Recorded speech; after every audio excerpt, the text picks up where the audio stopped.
Hey, Skate Rat. Good to see you again today. Thank you so much for watching this video. If you like it, consider leaving a like and subscribe. Thank you. Shred on, Skate Rat.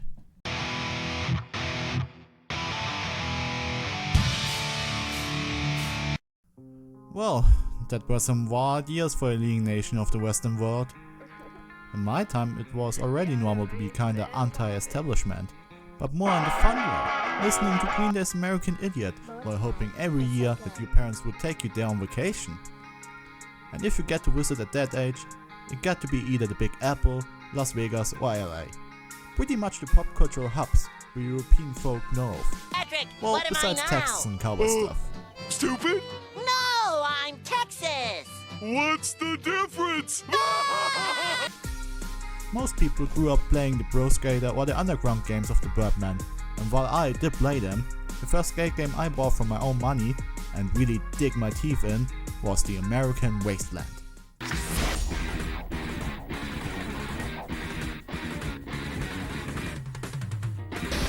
If you really think about it, it wasn't Skate that first tackled the idea of a setting in a completely skateable city. This is the first Skatopia. Tony Hawk's Pro Skater had you go from level to level, with next to no connection between them. In Underground, you travel from setting to setting in order to get footage for your sponsor's skate video after signing with them, and in Fact 2, you travel the whole world to take part in the appropriately named World Destruction Tour. It is really cool to actually traverse the different areas of LA, from Hollywood, downtown, and the coast areas. You get to skate to and from quite a couple of colorful locations, complete with a handy fast travel system to save you some time.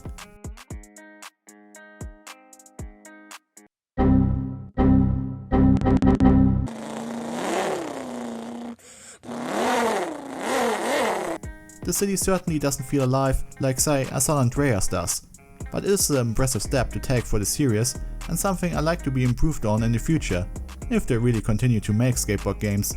Even EA's San Vanillona, however meticulously placed was designed for shredding, tricks and grinds, lacked a truly dynamic element to keep each location visited from feeling, stale. After the obligatory character creation, no girls allowed, the player character starts off on a bus ride from a small country home, tracing the bright lights of Hollywood. Skating? Stardom. The first character you meet shows you that the developers at Neversoft aren't about to cut back on the over-the-top stereotypes. And yes, that also includes the racist ones. Bonjour.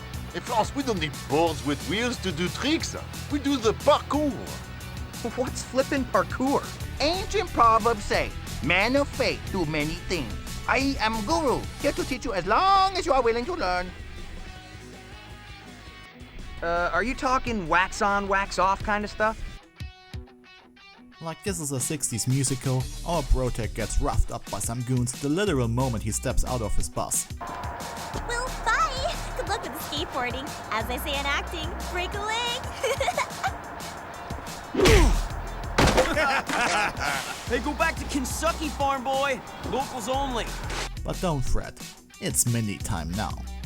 Besides looking how I desperately wanted my girlfriend to look at the age of 14, she knows how the skating world works, wasteland style, and she's willing to teach. Despite sounding like smoking 4 packs of menthol cigarettes a day, the lady knows what she's talking about. Whoa, check you out. New clothes, new look, very, I don't give a crap. I like it. Talking about the actual gameplay side of things, well, especially at the start, AW controls really bad. I know it is normal for these games to start you out with low stats, but I'm feeling like I have the turn radius of a truck. I'm playing with super gravity like I'm freaking Vegeta over here. Even worse, the only way to increase those stats is during the missions advertised on posters by the skate shops. But often enough I have to do stuff that would require the very skill I'm trying to improve, and I'm feeling like my own character makes things needlessly difficult. Right now the missions are easy enough to do, but let me tell you, we're coming back to this later. Dear viewer, please join me on this mental exercise. You are a penniless skater in Los Angeles, but what can you do to earn some quick money? Get a side job? Look for a sponsor? Crime? The answer is none of the above, because it turns out our fear of homeless people spending money on alcohol or drugs were completely unjustified.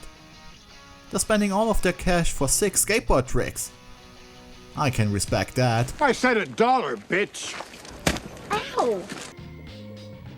Think you're pretty good, huh? Let's see how long you can hold a trick.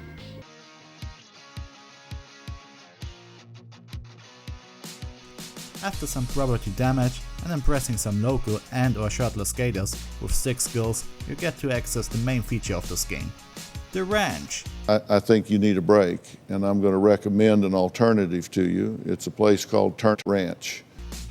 Owned by semi-retired legend Iggy, it's you and your band of misfit job to look for a new property to add to your very own skate park. Sick memorabilia that can be grinded or tricked over while looking very cool. You know the deal. Most of the time the game wants you to grind or store the object loose in order to get it for your very own park.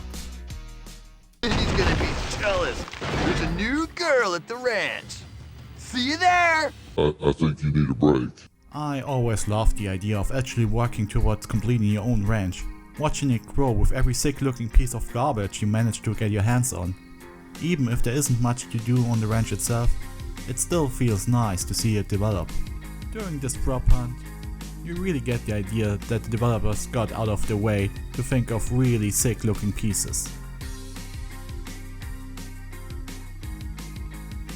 Your antics not only bring you the respect of your colleagues, they also earn the MC the right to take part in a skate contest hosted by the man, the legend himself, the immortal Anthony Frank Hawk. In this, our final chapter, our final destination, the end of days draw near.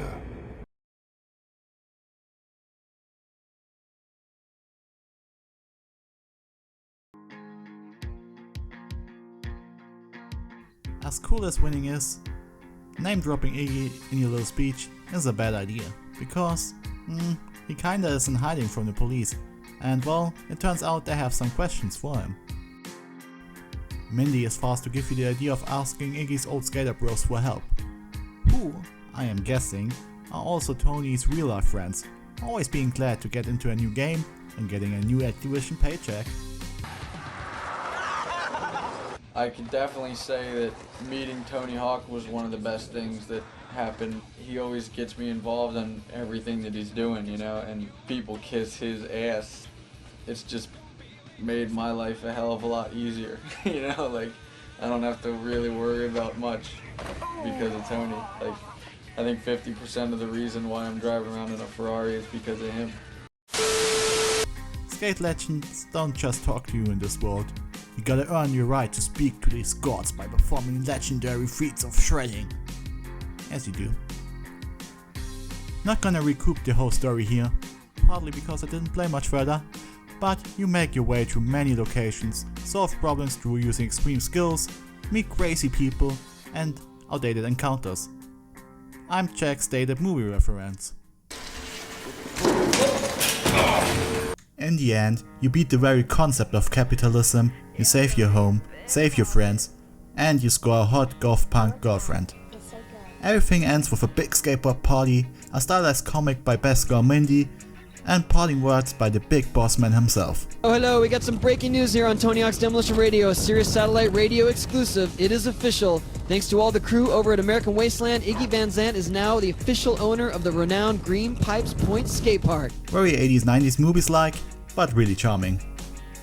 I was like 13 years old when I first played AW. I didn't play it in 2005, right to release, so it really stuck in my teenage memory, explaining the sentimental value I have for it. A lot of folks either played pro skater as a teenager in '99 and now were working or going to college. Loads of people grew out of playing skateboard games and never tried this one, so in retrospect they often lump it together with the downward spiral of quality the following games had. But if anything, Wasteland is almost too ambitious. If you watch the making of American Wasteland on YouTube, which I recommend after this video, you will realize that the devs had two things in mind creating this. First, they really wanted to go out of the way to create a completely open skateboard with no loading screens And they succeeded. Of course, it is pretty obvious when you enter one of the tunnels connecting bigger hubs. They are there to mask the game loading new assets. The thing I love is that they got really hard into selling you the feeling of being in a skateboard gang in LA. The counterculture, the art direction, and the music featuring anything from punk, rap and even metal creates an interesting stirring pot of different subgenres, all laid before you in a big skate playground.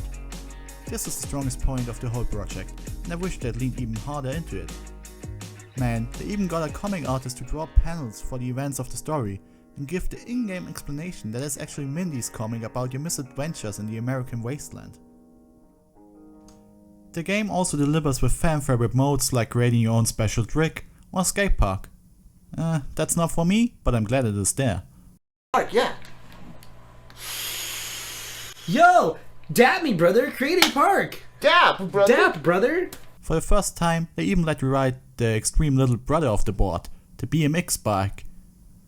A complete system with its own trick and learning curve. I didn't do it during my play session, yeah, but it's super cool, let's be honest. Even funnier, it's probably the best BMX mode BMX fans had since XXX BMX. Did I say funny? Maybe even kinda sad.